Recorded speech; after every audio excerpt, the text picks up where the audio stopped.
Musk tweeted out this table showing millions of people in Social Security's database over the age of 100, claiming maybe Twilight is real and there are a lot of vampires collecting Social Security, laughing emojis, because he's got an incredible sense of humour. Trump then amplified those claims at a press conference. When I saw the Social Security numbers, I said, wow, that's really something. So we have, let's just go above 100 years old. We have millions and millions of people over 100 years old. Everybody knows I said so. People from 150 years old to 159 years old. 1,345,000. These are in the, by the way, these are in the computer files. This is what they do well. They're super. I asked Elon, who are these Doge people? He said they're super brilliant computer people and they love the country. Okay. He is clearly reading that for the first time, because no one says, wow, that's really something, when they know what they're talking about.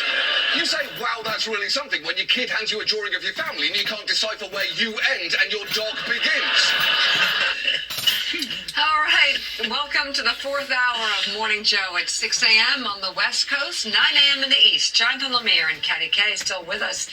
And we begin this hour with the pushback from the heads of top federal agencies to an ultimatum from Elon Musk. Musk told federal workers they must email a list justifying their work by midnight tonight or resign. But a number of Trump's cabinet secretaries are telling the workers not to comply. NBC News senior White House correspondent Garrett Haake has the latest. Top Trump advisor Elon Musk is facing new resistance from inside the administration today over an ultimatum to more than 2 million federal workers, delivered in an email from the Office of Personnel Management on Saturday. The email, titled, "What did you do last week?" asked workers to respond by midnight tonight with 5 bullet points detailing what they accomplished. The move sparked widespread confusion, with agency heads issuing conflicting guidance to workers. Some agencies, including the FBI, State Department, and Defense Department, told employees either to delay responding or not respond at all, while others, like the Department of Health and Human Services, asked workers to respond by tonight's deadline. Compounding the chaos, Musk, posting on X, said he was acting on the president's instructions, adding, quote, "Failure to respond will be taken as a resignation," though the OPM email did not. Now, is that not sending out contrary signals? Whenever one tells you to, and another one tells you not to, and another one tells you... No wonder they didn't grasp in time towards stopping an event pertaining to 9/11. They're so mixed up and they're so disoriented, they don't know whether or not they're coming or going, or whether or not they're supposed to go to the far right or the far left. Unbelievable in how unfunctionable that a government can actually be. I realize we have a big government, but these people have big responsibilities. And whenever you have a government that's being run this way, it's totally inadequate, insufficient. No wonder we're paying people that's been dead for 150 to 159 years old. We're still paying these people. Where's the money going? Where's all the money going? Where is all the money going? OPM email did not include that threat. Democrats blasting the email. These are illegal. They're uncalled for, and it's just another example that Trump and Musk have no idea what they're doing. Some Republicans say they're skeptical about the directive. I don't know how that's necessarily feasible. Obviously, a lot of federal employees are under a union contract. At town halls across the country, growing outrage over Musk and his Department of Government Efficiency aiming to slash the federal workforce. When are you going to wrest control as the Congress back from the executive and stop hurting your constituents? President Trump, speaking at a conservative gathering on Saturday, defended Musk. People said, well, what official position does he have? I said, patriot. But some Republicans are urging Musk to reconsider his tone. please put a dose of compassion in this. These are real people. All this following a shakeup at the Pentagon on Friday, with President Trump firing the chairman of the Joint Chiefs of Staff, General C.Q. Brown Jr., along with several top officers from the Navy and Air Force, and top military lawyers. Nothing about this is unprecedented. The president deserves to pick his key national security and military advisory team. Okay. That was Garrett Hake with that report. Yeah, that was Garrett with that report. I mean, you know, Jonathan Lemire, we have had pushback, and so much of what we've seen over the past month is unprecedented. Just like we had the Secretary of Defense also in a clip that we played earlier today going, when trying to assign blame for the Russian invasion of Ukraine, said, it's complicated. No, it's not. It's not complicated. Yeah. Russian tanks roll into Ukraine. They say they're going to take over the country in 3 days, or that was the plan, to be in Kyiv within 3 days. Not complicated. What is getting a little complicated, though, is what federal employees need to do here. I mean, let's just look back over the past couple weeks. We've seen Republicans getting hammered in town hall meetings. We've also seen members of the Senate. We've seen Republican members of the Senate, Republican members of the House starting to express real concerns. We saw it right there. We've seen people on Fox News talking about their regrets that you have veterans that served in the United States Armed Forces for 20 years. They come home, they go to work for the Pentagon, and Elon Musk, with his chainsaw approach, kicking vets out after a lifetime of service for this country. You've got air safety concerns with the FAA and the TSA having these random sloppy cuts. And those are the words, again, in that town hall meeting, the sloppy cuts. Of course, you have health concerns, the bird flu. You know about that, where they're trying to desperately get people back that know how to take care of that. Same thing with nuclear safety and nuclear security. They're desperately trying to get people back that they fired. Food safety, the FDA, desperately trying to get people back there. Again, this is so sloppy with the way Elon Musk is handling this. If anybody thinks that this is what, people voted for, did they really vote for firing federal employees that took care of nuclear safety? Let's be practical. They're trying to compare what's going on right now in a physical government form the same way as somebody that was going to cut a marriage cake after the marriage vow just got through being taken. Well, you know as well as I do, if you're a sloppy cutter and you're handing out all these different size pieces, odds are probably somebody's going to say something to you about that, because they expect for you to be, a pretty good cake slicer or cutter. Whenever you're doing what they're doing right now, it's not the same as cutting up a cake. And I'm pretty sure there's going to be mistakes made that they're going to have to go and look at and reattend. And some of those people that they're probably cutting, some of the people that they're not cutting, they're probably going to have to go back and look at it again towards cutting. Or some of them that they did cut, going to have to re-examine it and say, well, you know what, maybe you should have stayed here. Maybe your position is a good position. Anytime you're doing a clean sweep like this, it would be the same difference as if you know of a company or manager of a company that was doing a very, very bad job, and you had to go in and you had to decipher towards who you wanted and who you didn't want. You're gonna ruffle up some feathers. There's really no way not to ruffle up feathers whenever you're going in and doing all these cuts.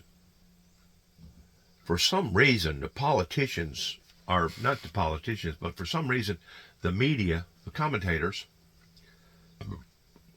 they want to emphasize on one thing pertaining to the government not being adequate in what they're trying to do right now towards doing all these cuts. And for the like of me, how come they can't see that we're not cutting up a marriage cake?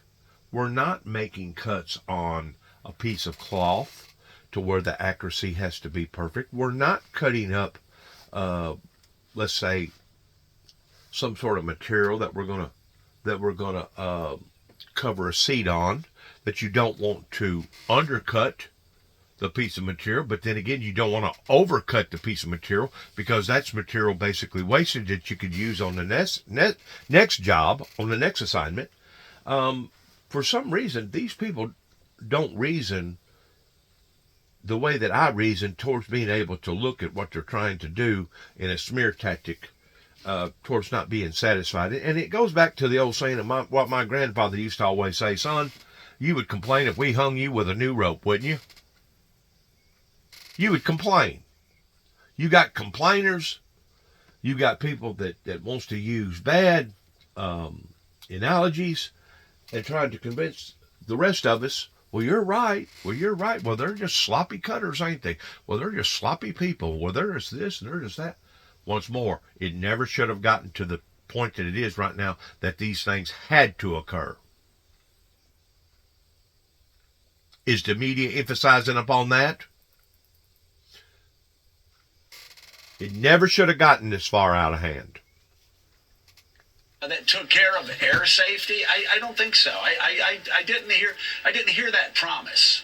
Whatever mandate Donald Trump came to office with does not include, it would seem, suspending and slashing medical research, important research that impacts cancer research, disease research, that impacts anyone who lives in this country, whether you live in a red state or blue state.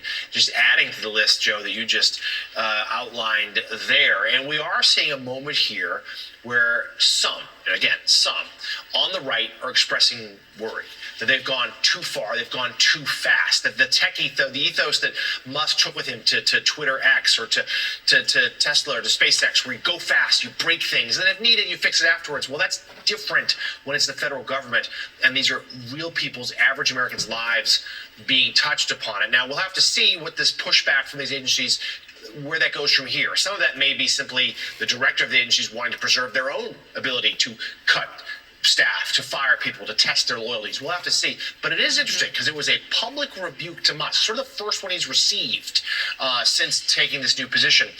We'll have to see how it plays in the days ahead. Meanwhile, another headline from last night is that President Trump announced that former Fox News personality Dan Bongino will be second in command to lead the FBI. This is the latest in a series of Trump's controversial picks for high-profile law enforcement roles.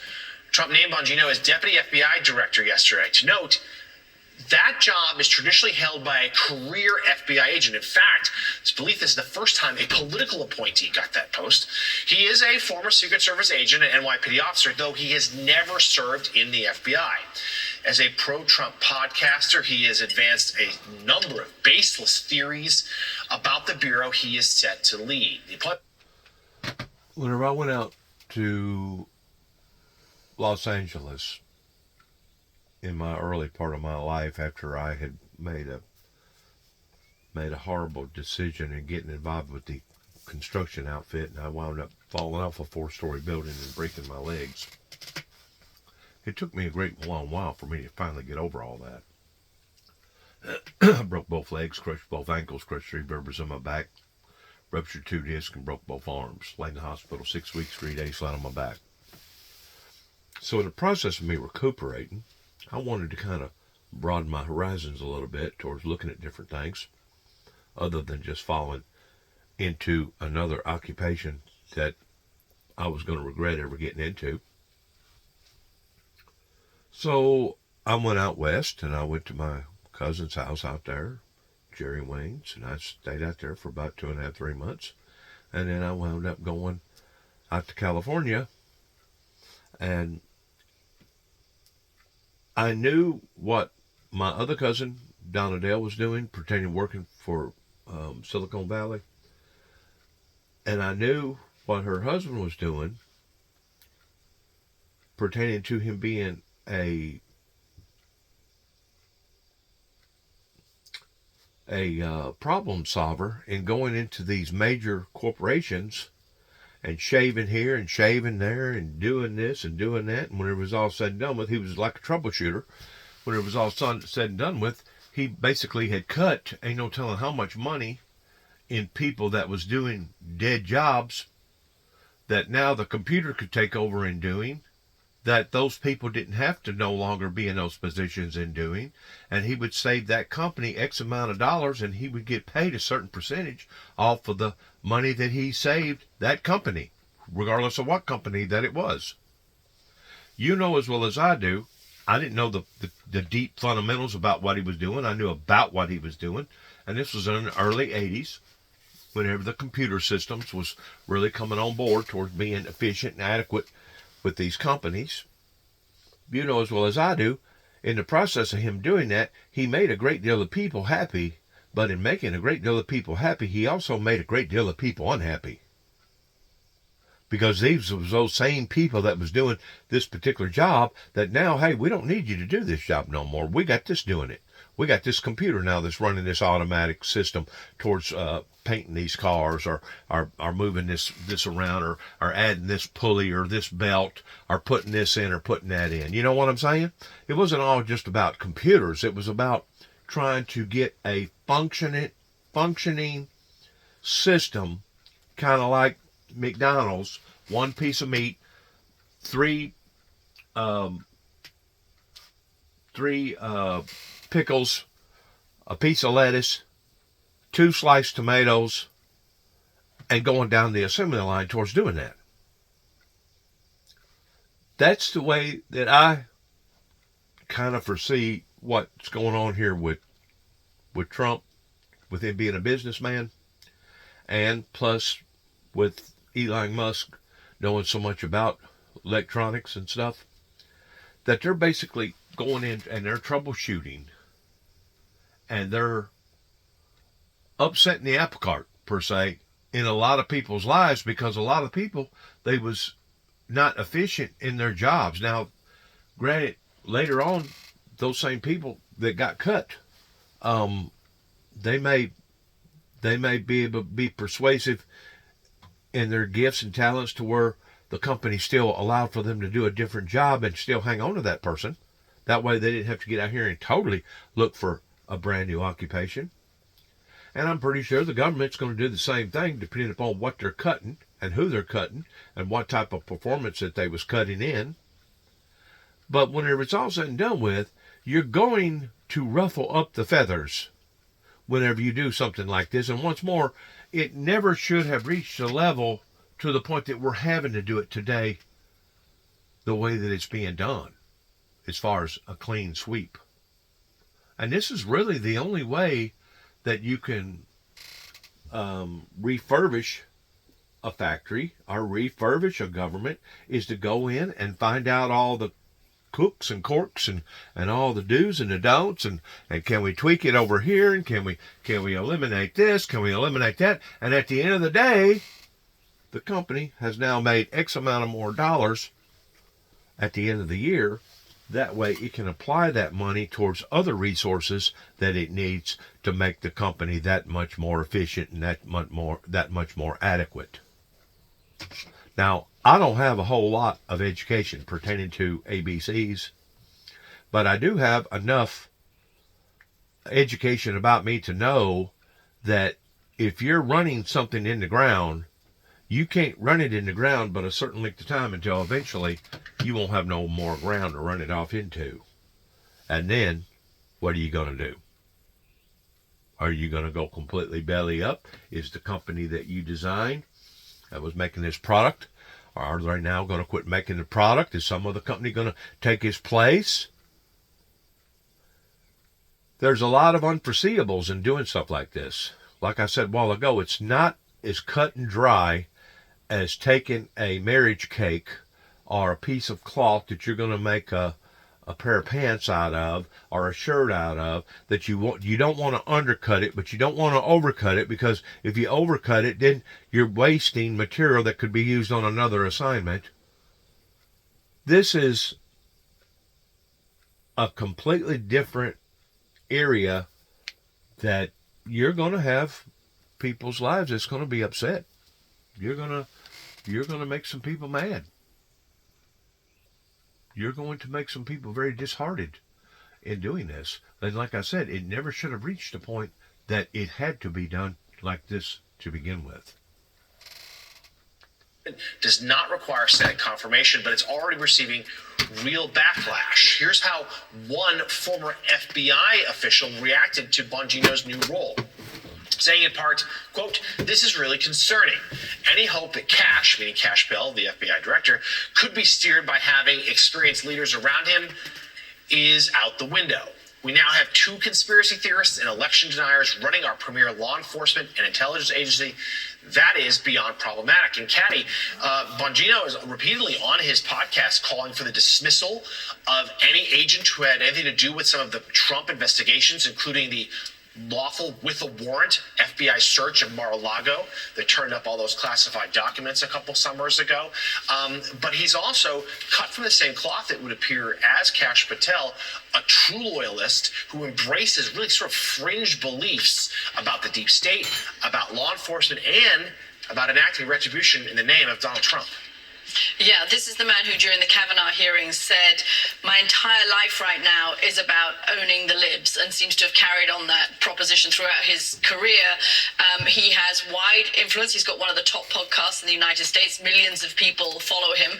The Agents Association, the FBI Agents Association, had actually wanted a career agent. They'd wanted somebody who'd been an active FBI agent to take this position, but they clearly have been overruled. So between Kash Patel and Bongino, you really do have two. I'm trying to think of another agency where you have two such Trump loyalists at the very top in positions 1 and 2. And of course, the impact of that then on law enforcement. We've already seen the breakdown of the firewall between the Trump White House and the Justice Department. The FBI will play a critical role in the implementation of whatever it is that Donald Trump wants to have done in terms of law enforcement. All right, overseas, Germany's Christian Democrats, the nation's center-right party, has won that country's federal election. The party's leader, Friedrich Merz, is likely to become the nation's next chancellor, with his party securing 208 seats and roughly 29% of the vote. The campaign's focus was dominated by long-standing concerns over Germany's economy and immigration policy. Current Chancellor Olaf Scholz's left-leaning party finished in third place with just 120 seats and 16% of the vote.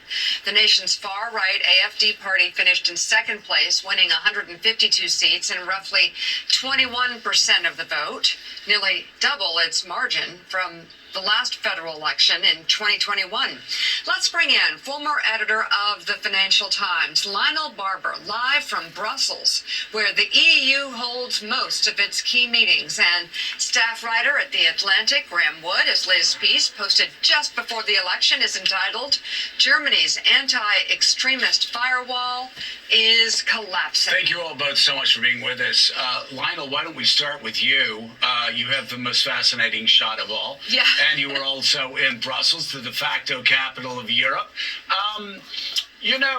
There was a belief that perhaps because Musk, Vance, and others were leaning in and trying to support AfD, that they would do much better than the 20% that they've been projecting for the past several weeks. I'm wondering, is this another example, as we've seen in France with the last two elections of Macron, where the center is held? We have that centrist grand coalition holding things together in Germany for the next few years. What are your thoughts?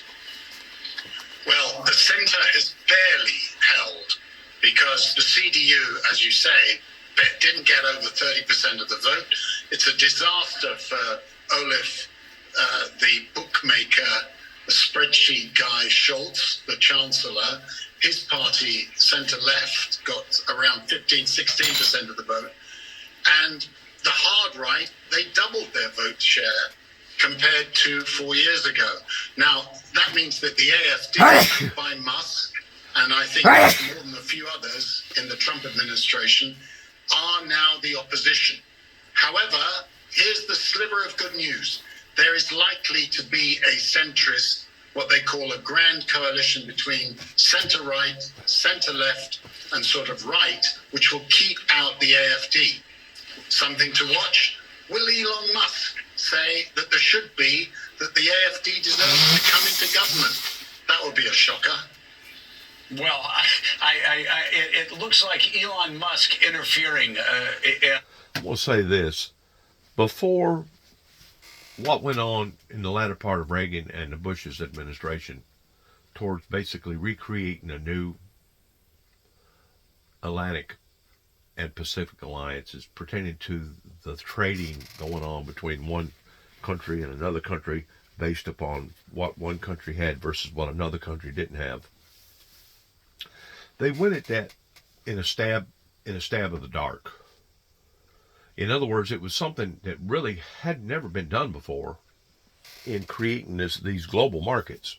And that's one reason why that I say what I say in response to America got the cart in front of the horse, because before the late 80s, we picked and choose towards who was our allies, who was we working with, who we was devoted to and who we wasn't devoted to, pertaining to, okay, you got these assets, we got these assets, well, let's trade because we don't have those assets, and vice versa. And it was working out halfway good, but in another way it really wasn't, because there was too many people that was getting too many hand-me-downs, free hand-downs from the government, and basically it was our government that was getting screwed over because of all the freebies. And there's no doubt, there's a lot of those smaller countries, they really needed to be looked at. They really needed to have a little bit more affection, because they were so far behind. They were just so far behind, they really didn't have a great deal on the table to offer to begin with. But yet, no, you can't just ignore them, because they are a group of people over there. They may not be but 5 million or 10 million or whatever million people over there in that little area, maybe on an island or something, but you can't just ignore them. So whenever they went about all this, this is one of the reasons why I say that we got the cart in front of the horse, is because we was doing real good in our management before the late 80s, as far as on a halfway global scale.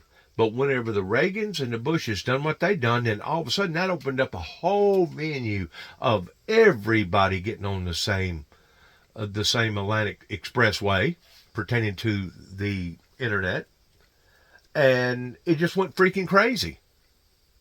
It went crazy to the extent that now the Walton family and Walgreens and Big K and Kmart and Sears and all these other people was basically stabbing their own people in the back, because they could get these products a whole lot cheaper being made in these sweatshops somewhere overseas. Well, who would have thought that whenever the Waltons done that every other manufacturer or every other retailer was going to do the same thing? And it basically left these towns empty, because you can go to just about any of these smaller places and they're sitting there dormant. They've turned into bedroom communities. We got the people that's grown up in the area. We got the children that's grown up towards being adults that can get on assembly lines, that can build stuff. But there ain't no opportunities there now, because now all the buildings are shut down.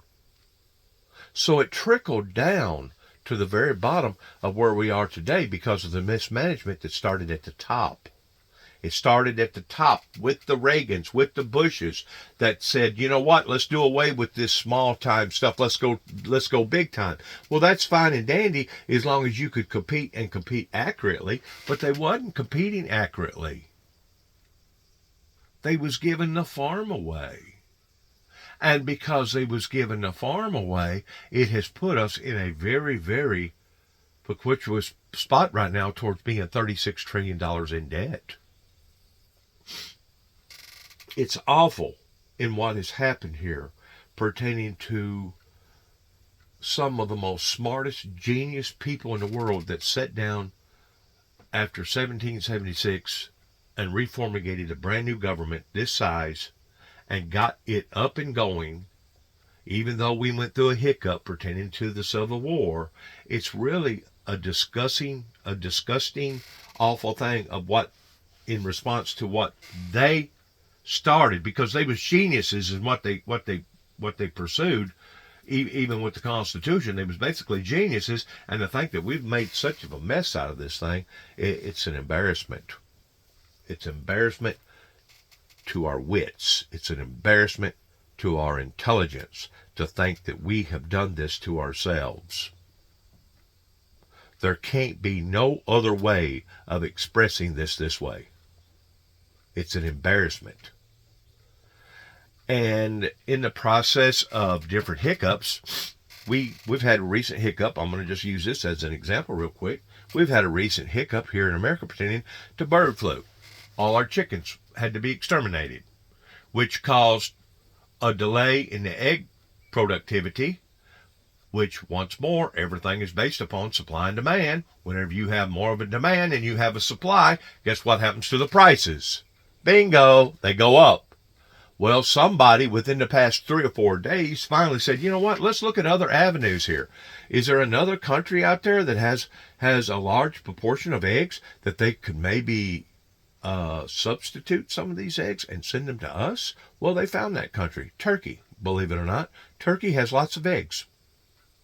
So now all of a sudden they're going to start bringing eggs to America to substitute the differences because of the bird flu over here, that they had to basically genocide all these freaking chickens. Now that's smart thinking, because you're going to have other countries that's going to be going through other problems that they're going to have to call out to other people too as well, and saying, hey, you know what? We're lacking of this, and it's really putting a bad damper onto our lifestyle. Is there any way that you guys can help us?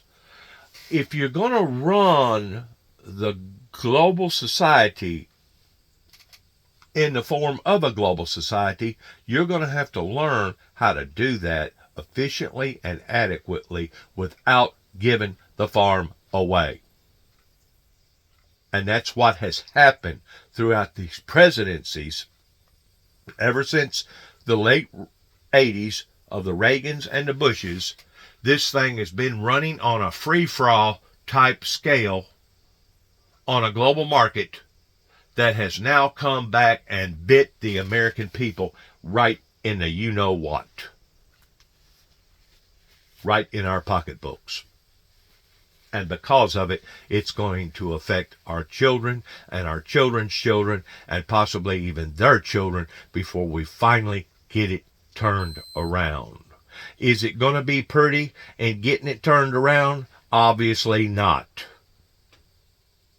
Obviously not. You're going to break some people's hearts. You're going to step on some people's feelings. You're going to violate principles that never should have been principles to begin with.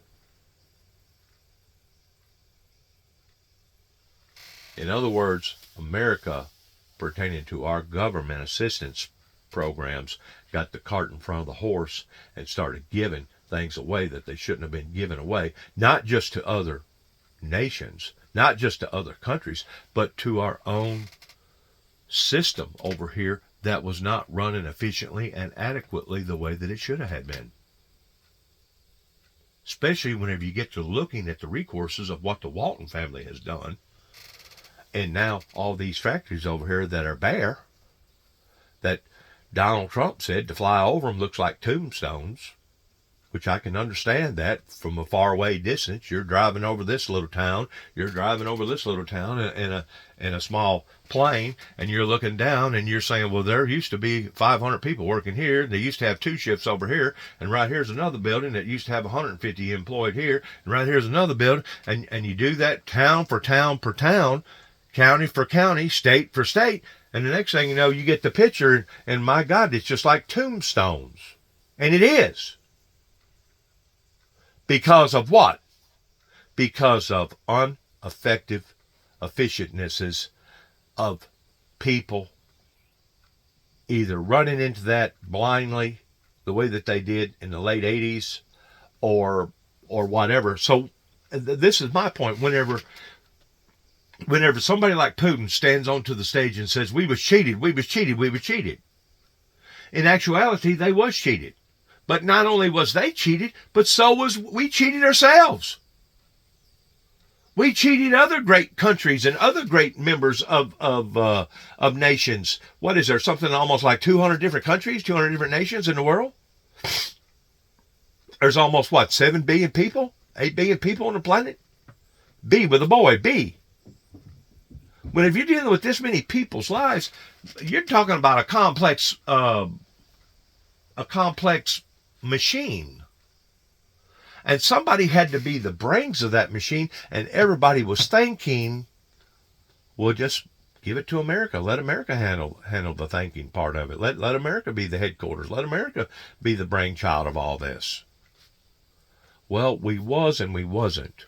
Because once more, we was stepping into territory that we had never done before on this level. Yes, we was doing real good after World War II in the 50s and the 60s and the 70s. We was creating toasters. We was building microwaves. We was changing our concept towards what was efficient, what wasn't efficient. We was going from an old automobile that you basically couldn't have enough faith in traveling down the road and knowing whether or not you was going to get there before you had problems with it, of a battery going bad, a generator, maybe it's going to overheat, maybe you's going to lose a tire or whatever because the roads was bad.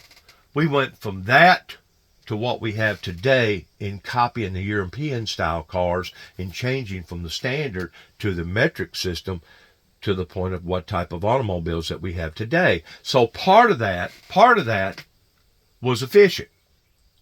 But how many other parts of that was not efficient?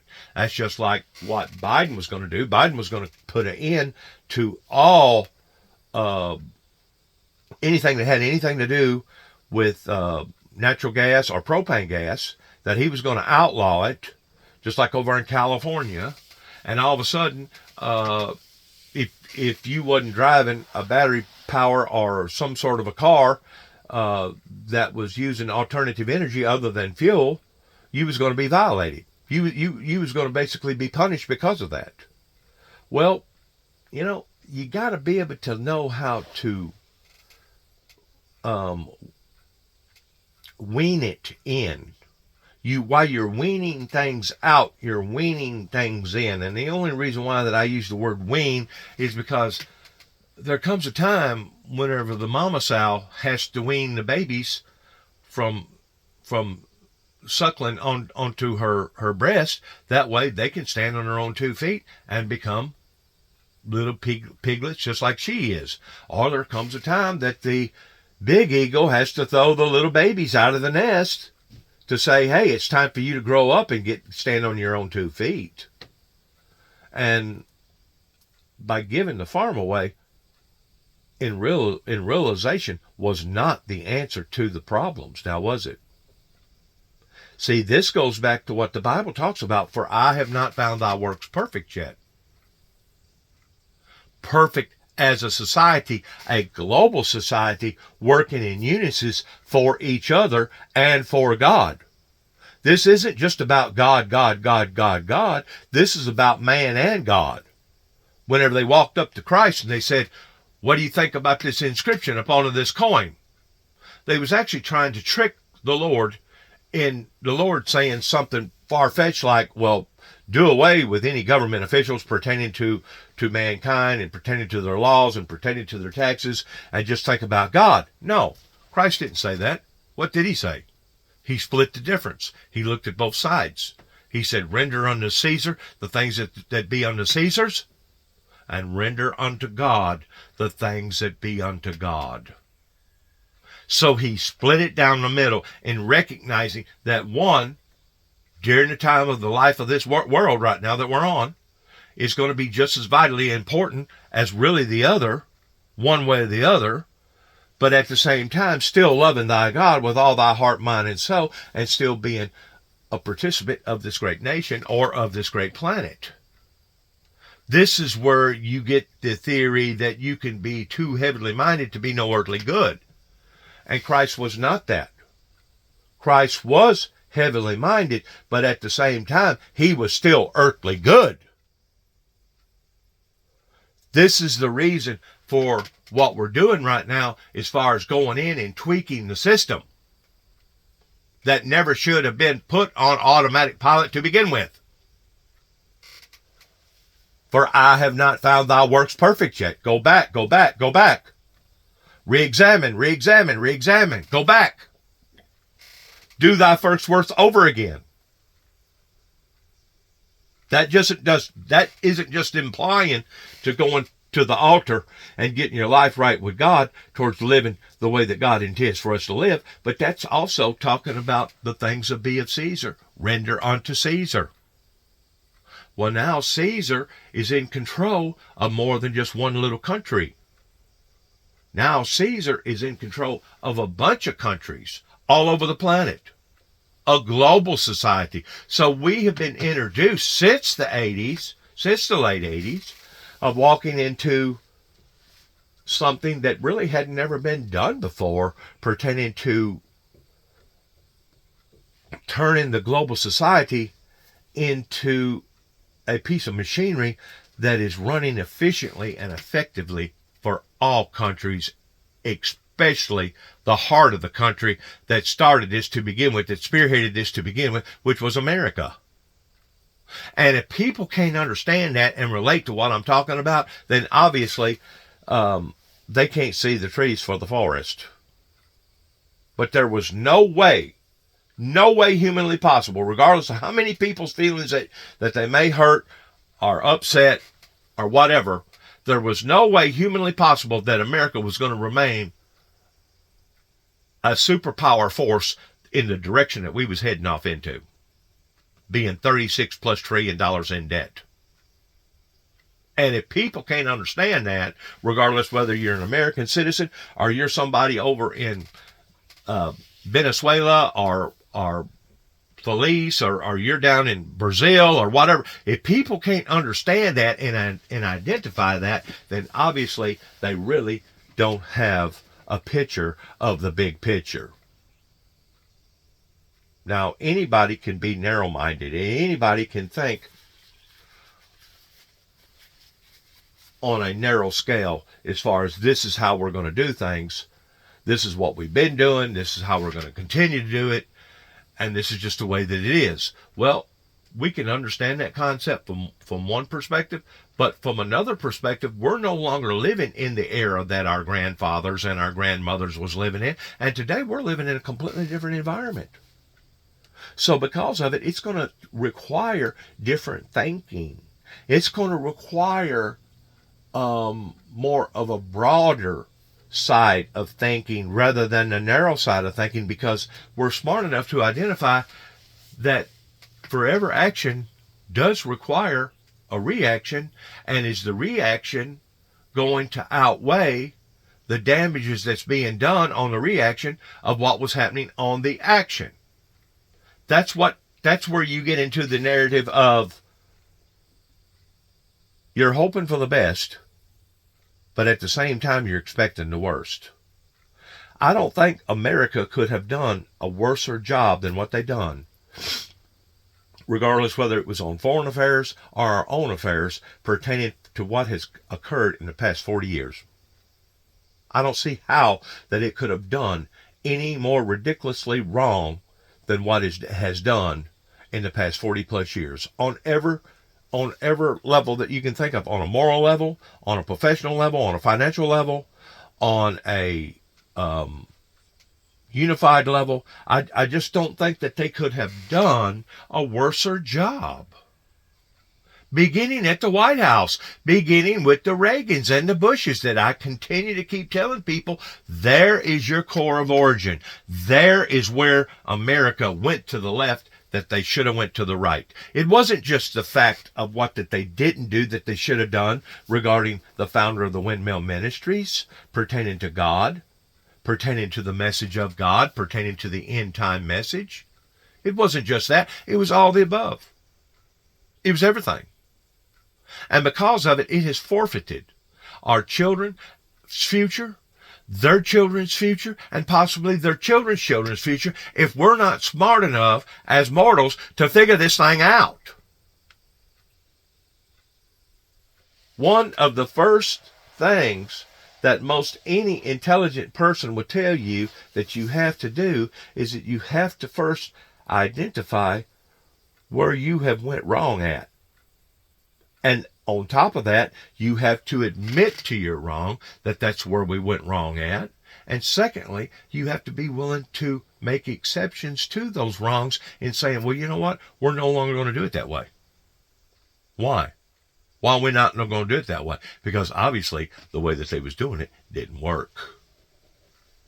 You don't have to be a mastermind. You don't have to be Elon Musk. You don't have to be a Donald Trump. You don't have to be an Einstein to see this.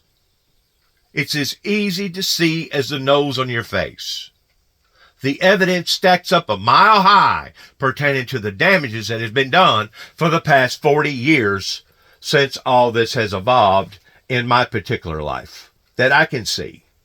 And to be quite honest with you, I don't think that I would have ease or comfort in being able to lay my head down at night and sleep in a peace of mind that I sleep in, pertaining to the Holy Spirit, allowing for me to sleep within a peaceful consciousness of myself, if I didn't and wasn't standing up in making these crucial, to me they're crucial, making these videos to be able to express and explain myself properly to the people. Now, has this put me in an Aquarius spot towards me having to explain myself to so many different people? Well, sure it has. Was I the one that caused that? I don't think so.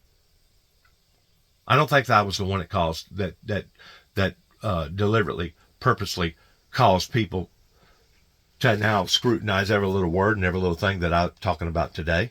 But in order for me to allow for the people to know me and to know how I think and what I think and why I think the way that I think, I'm going to have to open up. I'm going to have to put my shingle out on the front of the lawn to where now everybody can see it. Now, in response to that, do I have anything to lose? I don't think so. Not according to the way that I've been treated for the first 30 plus years of this ministry. Because I was basically kicked to the curve. Like I've said before, I was shot out of the saddle before I ever got out of the gate good, pertaining to the message coming from the Windmill Ministries about the first seal in the book of Revelations being opened. And you have to admit that that was an environment that was created by the people and not by the founder of the ministry. So whenever I say what I say is that the founder of the Windmill Ministries did not fail the ministry, but it was rather the people that surrounded that individual that knowed about this individual's lifestyle and knowed about the message coming from this individual that chose to buckle or rebel against the whole thing. That once more has put us on this path of doom and gloom by the people and not by the founder of the ministry. So it was the people that failed the ministry in actually seeing peace and utopia, love, grace, mercy, and yes, all the other things that the Bible teaches in correspondence to Revelations and Daniel, that didn't listen. That was dead set that it was going to be their way, not my way. Okay, well, we see what that got you. Baby boomers, Woodstock era people. We see what that got you pertaining to your love child, your free love, your free sex, your free this, your free that. We see what that got you. That got America at the state of bankruptcy. And it also got us gnawing and pawing and chewing on one another towards butchering one another up and not even creating a safety net for our own children in our own communities. So people are going to have to awaken and get out of this stupor that they're in, because it is a stupor that could cause the catastrophe of not just the Americans, but of the planet, unless they awaken. And that's one of the reasons why it emphasizes again and again and again in the first part of Revelations to go back, go back, go back, go back. And that was one of the concepts that Harrison made very clear. We are not going back. We are not going back. Well, if you're not willing to go back and reanalyze your life, if you're not willing to go back and decipher some of the things that you either should have done that you didn't do, or the things that you didn't do that you should have done, or vice versa, then obviously you're not growing, you're not evolving, you're not wanting to become better for not only yourself, but for your family and for your futuristic family as well. So you have to be willing to look at yourself in the mirror, and you have to ask yourself the questions: have I done the best that I can do? Have I put forth the best that I know to put forth? And if you can't do that, then I personally would have problems sleeping good at night. At least I can say, by putting out these video links that I put out and listening to various commentators, and it doesn't matter if it's MSNBC, it don't matter if it's CNN, it doesn't matter if it's PDR, it doesn't matter if it's whoever, because I don't stick to just one. I look at all the narratives rather than looking at one. At least I'm planting the seed to the degree that maybe somebody out there will grab a hold of what I'm talking about and saying, hey, you know what? I can identify with this person. I can understand what he's talking about. Kind of like my cousin in L.A. Why, his wife was working in Semo Valley. He was going in and he was shaving off of this company, and he was making it more efficient. He was shaving off of this company. He was making it more efficient. You're going to hurt people's feelings by doing stuff like that. The people that basically was taking advantage of the system to begin with. You're going to hurt people's feelings by doing that. And if you're not willing to accept that as a mediator operating a talk show, newscasting show, in which I don't see how news has become a show, but somehow or another that's been mis-scrutinized too as well over here in America, to where now our news has become shows. And it doesn't matter if it's a news show about an ongoing shooter that's now shot up a hospital just within the past 3 or 4 days, or the news pertaining to the weather being bad over here, or the extreme weather over there, or the news about a politician that got caught with his hands in a cookie jar. Now, according to the news, it's all shows. These are shows. And news, true news, was never supposed to be a show. News is news. That's the reason why they call it news. It's supposed to be factual. It's not supposed to be dictated to by people's opinions or by other people's whatever you want to call it, and them being biased one way or the other. And that's exactly what we've been corresponding to now for the past 30 plus years, that our news has changed in becoming shows rather than news. And I think that's been another factor that has helped to warp or dwarf our thinking in the degree that it has only been till recently we have awakened to these things and realizing, my God, we really have made a mess out of this thing, haven't we? Well, yeah, we sure have. So whenever it comes to weaning various people out of various departments, you're going to upset the apple cart on the front end. But long term, guess what? It was a good thing that Mama Sow decided to cut the milk off from the piglins so that they could become full-grown pigs. Or it was a good thing that the eagle decided to throw the little baby eagles out of the nest so that they could begin their adventure towards being adults themselves. The bigger picture is going to turn out to be a whole lot more rewarding than what the smaller pictures are. Is the smaller pictures going to be hard? Sure they are. Are they going to be upsetting? Sure they are. But you got to be willing to look at the big picture. Just like the mama sow turning those little piglets into now full-grown pigs, just like she is, or the eagle turning those little babies into full-grown eagles rather than just baby birds. You have to evolve. You have to grow.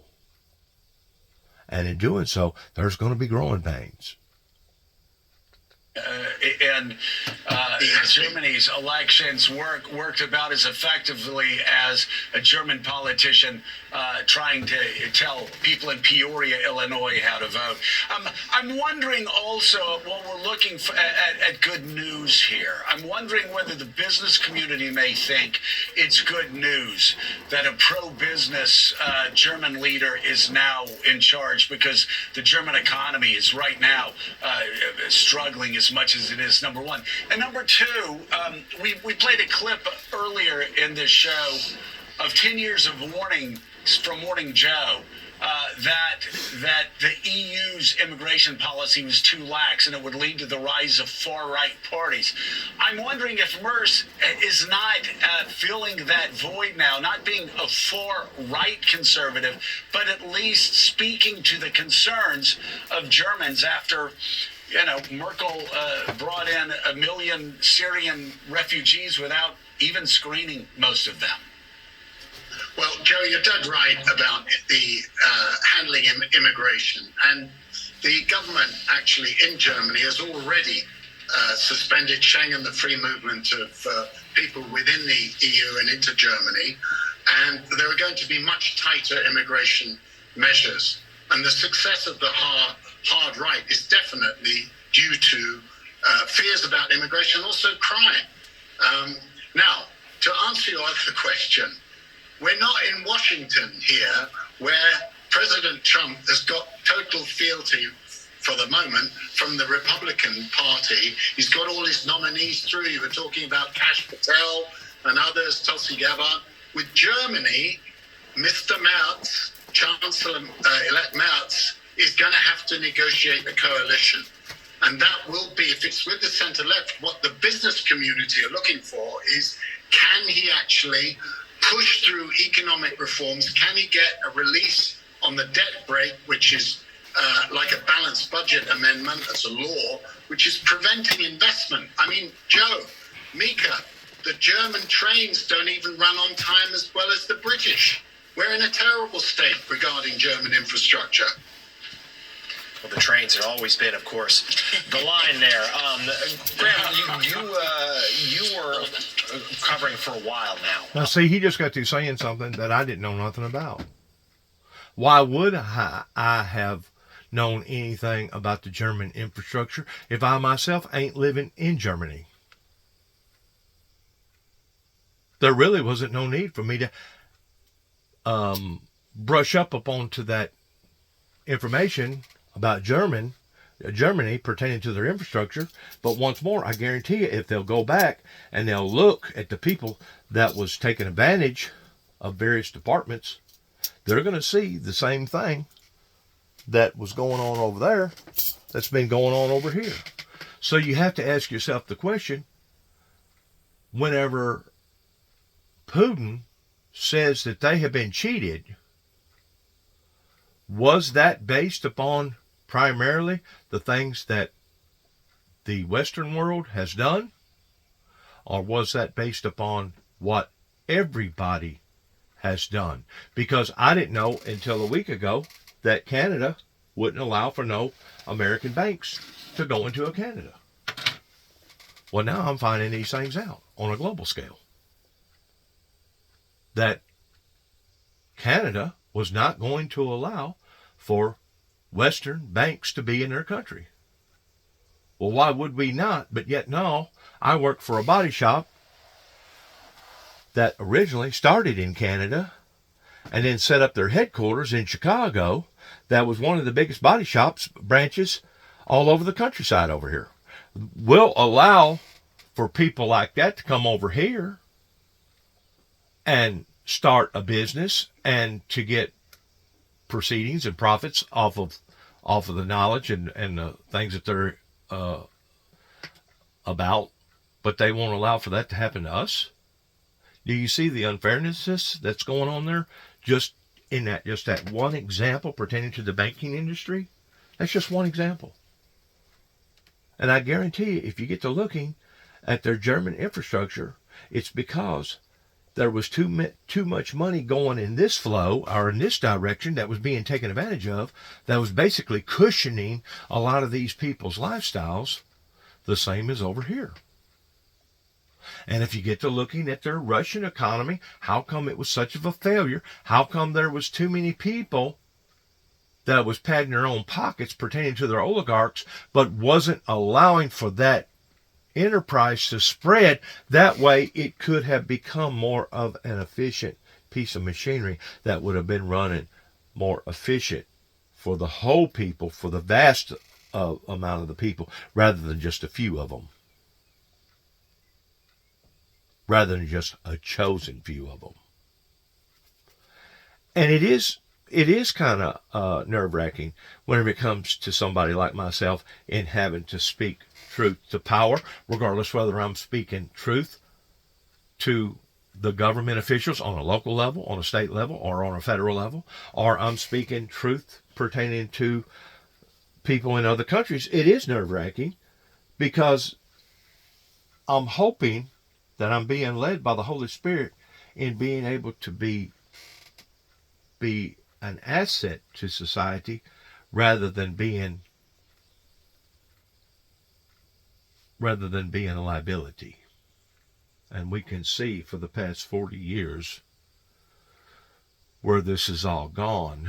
Now the next question is this: can we not only straighten up our affairs here in America, but can we straighten up the affairs all over the planet and do it more efficiently and more adequately, just like the scriptures talks about, for I have not found thy works perfect yet. The works in the Lord pertaining to going to church, pertaining to serving God, and the works pertaining to the way that the country and the world is being run efficiently and adequately without damaging other people or damaging the planet. So whenever it comes to outlawing propane or natural gas pertaining to propane stoves or natural gas stoves that usually are in all these RVs, you're going to have to find a way to be able to wean that out as you're weaning something else in. Just like the cars, you're going to have to find a way of weaning that out as you're weaning something in. And I don't know how come Elon Musk has not looked at the Mercedes-Benz and the upper ends pertaining to your high-end cars, that a lot of those cars has batteries. Okay, they have battery-powered cars, but at the same time, they generate their own power. Every time you get in a vehicle and you drive a mile, it puts an X amount of energy back into those batteries to where you don't have to plug it in all the time. You don't have to have a solar panel made on the top of your car and your hood and your deck lid that's generating power because the sun's out. You know why? Because what are you going to do if the sun ain't out? What are you going to do if it's cloudy for the next 3 or 4 days? Does that mean you're just going to run out of energy and you're just going to pull your vehicle on the side of the road? Oh, this is over with until the sun comes back out. You're going to have to spread your knowledge around a little bit if we're going to come out of this thing on top. And if not, we're going to continue to bark and bicker and chew at one another and butcher one another up and point our fingers at one another and etc. Which to me, that's not growing. That's not learning.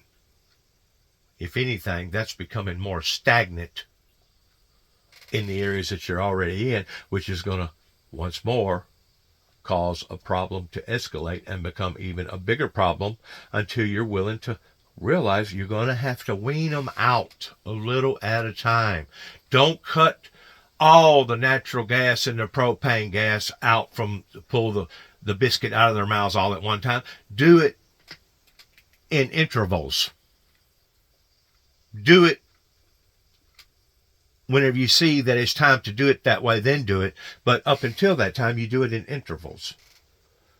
Because I guarantee you that mama bird, that eagle, She did not just one day decide, you know what, I'm just going to cast them out of this nest and see if they're going to fly or not.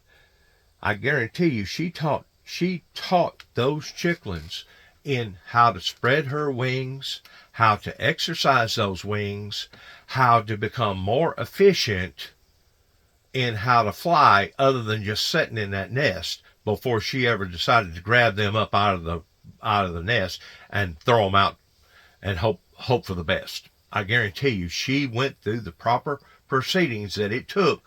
As she was taught, then she's teaching her little ones how to do the same in intervals before she actually grabbed them up by the neck and throw them out to the side. The rise of the AFD. In fact, you spent time in Germany. You even attended at least one of their rallies. You did a deep dive that's on the Atlantic site now, a must read. Tell us a little bit about what you learned there and the party's new and growing role in that country. Yeah, the main thing I learned was that the AFD was aiming its fire at the CDU, at the center right. I mean, the AFD was saying that the center right, which just won this election, has to be destroyed, totally dismantled. That they invoked Trump, they invoked Elon Musk, and they said they led the way. That they destroyed the GOP as it existed before, and we're going to do this same thing to the CDU. Now, the CDU having won, it looks like a victory for them, but the AFD also measures their victories in different ways too. So getting 1 in 5 German voters for them was a huge victory because it meant that they couldn't be ignored in the future. So what they might be shut out of government, they're very likely to be shut out of government, but what they were afraid of was that they would have a showing that would be poor enough that they could actually be banned as a party, be investigated by law enforcement, and what they've got is a showing that makes it impossible for them to be completely ignored politically. So, Graham, talk about the people you met at the AFD rally. I mean, there's a kind of a slightly easy language in which this is the inheritors of the fascist party and is racist, anti-Islam, homophobic. The people you met and talked to, how did they feel about that perception of them? They were sincerely offended by it. There have been many cases where AFD supporters, AFD members have said things that charitably we could say we're neutral about the history of Germany and about the SS. So the AFD has quite a lot to answer for. At most of the rallies that I went to, and I went to some of the strongholds of the AFD and went to their political rallies, there were no racial slurs that were used. There was more anger directed toward the center-right politicians of Germany than toward immigrants. But look, this is a party that adopted as a slogan, Alles für Deutschland. Alles is the name of the leader of the party. Alles für Deutschland is also one of the mottos of the stormtroopers of Nazi Germany. So they seem to kind of encourage a bit of ambiguity, some dog whistles, some understanding that even if we're going to be personally not racist, personally not offended in many cases, the party as a whole is okay with some of the iconography, some of the symbolism. You ready to go out there? That's a very unsettling thing to hear when spoken, especially in German. So, Graham, that's the backdrop here, right? They may be trying to project a little more professionalism. You ready to go out, Jack Mack? The underpinnings are all there, very disturbing, as you say. So how would you forecast now coming off of what for them was a remarkable showing this weekend, even if a little less than maybe some of them had hoped, or that Elon Musk and J.D. Vance perhaps had hoped. How do you foresee the role they'll play going forward now with this new government in place in Germany? So I think you can look at some of the states where they've been very popular. So I was in the state of Thuringia, one of the places where they've been most popular in the past. And in fact, in state parliament, they won a plurality of votes there. But they were not in government because all the other parties joined a coalition against them and made them just shut them out. So what was the effect of that? Supporters of the AFD were angrier than ever. Their view was, even when we win, we lose. So now that they haven't got enough of a share of the federal parliament to actually be in government, to be most likely in government in any coalition, they're still going to feel like they've been shut out. So I feel like this is sort of a reckoning postponed with the AFD and the rise of the far right in Germany, because their supporters are going to look at their fairly strong showing, a stronger showing than ever before, and see that they're still being shut out. And that's going to make them mad, and whenever the next reckoning comes, the real reckoning, it's going to be pretty severe. And of course, their strongest showing in East Germany, former East Germany staff writer for The Atlantic, Graham Wood. Thank you so much. His latest piece is available to read online now. Hey, Lionel, back to you in Brussels. Let's talk about Europe's response to Ukraine, the growing Ukraine crisis on the third anniversary of the war. I've been showing the Wall Street Journal editorial talking about all the times Vladimir Putin has lied to American leaders. We've, of course, had Murdoch's Wall Street Journal editorial page, the New York Post, even some on Fox News striking out against Vladimir Putin, saying clearly he is the dictator who began the invasion. And yet Republican senators, for the most part, strangely silent. How's that being received in Europe? And what does it mean long-term for the EU's relationship, not only with the United States, but also its relationship towards the idea of defending itself now without the help of the United States?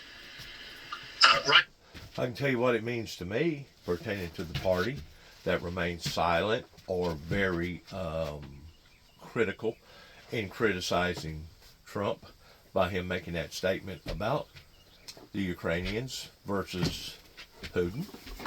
It means that they're still hypocritical. It means that they're still two-faced. And it means that they're not real in owning up and being a straight shooter and calling black, calling a spade versus calling something different. That's what it means to me. They're still playing games, even though we're $36 trillion in debt. They're still playing games, and they're still living off of illusions in hoping that, and well, if we say it enough times, maybe eventually we'll get a group of people out there that'll believe us that it was actually the Ukrainians' fault that started the war versus Putin's fault. Once more, it was a way for the Russian government to crawfish the same way as all these other evil dictator countries have, regardless whether it be Saudi Arabia or China or whoever. It's a way for them to crawfish to make themselves look more presentable and acceptable in the eyes of the global society. We know what's going on. We're not stupid. We may not have been born at night, but it for darn sure wasn't last night. Biggest concern in Europe is that we just won't have a seat at the table when the future of Ukraine and the security guarantees or not, and the future economics of Ukraine will be discussed. At the moment, it's a US-Russian discussion, a Trump-Putin discussion. And there's a big contrast with, for example, 1989, 1990, after the fall of the German Wall, Berlin Wall, the Bush administration went to great efforts to bring. So they're going to avoid the subject, is what he's saying. That it's our problem, not theirs, and because of it, they're not going to discuss it. The Europeans. That's a way of really dealing with it now, isn't it? On board and actually strike a partnership of equals, as in their words, with Helmut Kohl of Germany. Right now, Germany is being treated as an adversary. The thing to watch is this week, President Macron will have talks with President Trump and our own Keir Starmer. What's he going to say? Well, he will, I believe, send a message. If you get this wrong, this could be like Afghanistan, the retreat. It could be chaos. So be careful what you wish for. Dismay, in other words, that so many people in the Republican Party and in MAGA are not prepared to say the word dictator when it comes to President Putin, and instead want to cozy up. Yep. You know, that is of course distressing. I will say, interesting. Two people who you would not normally put together, Keir Starmer and Lindsey Graham of South Carolina, issuing the same warning. Lindsey Graham letting Donald Trump know that if you think Afghanistan was bad, the retreat from Afghanistan, just wait. That will be nothing compared to Ukraine if you turn it over to Vladimir Putin. And France's Emmanuel Macron is actually at the White House right now as we speak. So there's that. Former editor of Financial Times, Lionel Barber, thank you very much. He's the author of a new book entitled Gambling Man, The Secret Story of the World's Greatest Disruptor, Masayoshi Son. And still ahead, Apple just announced its plans to invest more than $500 billion in the U.S. to hire 20,000 people over the next 4 years. CNBC's Andrew Ross Sorkin will give us the details on that. Plus, we'll give you an update. $500 billion with a B. And we definitely need to keep this man here in our prayers, because it looks like the Lord's fixing to call him home. On Pope Francis's health condition as he remains in the hospital after suffering from mild kidney failure and pneumonia. Morning Joe will be right back. I was listening to our local radio station today pertaining to the Pope, and from all indication, his health is declining. Like I said, we definitely need to keep him in our prayers pertaining to, it looks like that the Lord's fixing to call him home.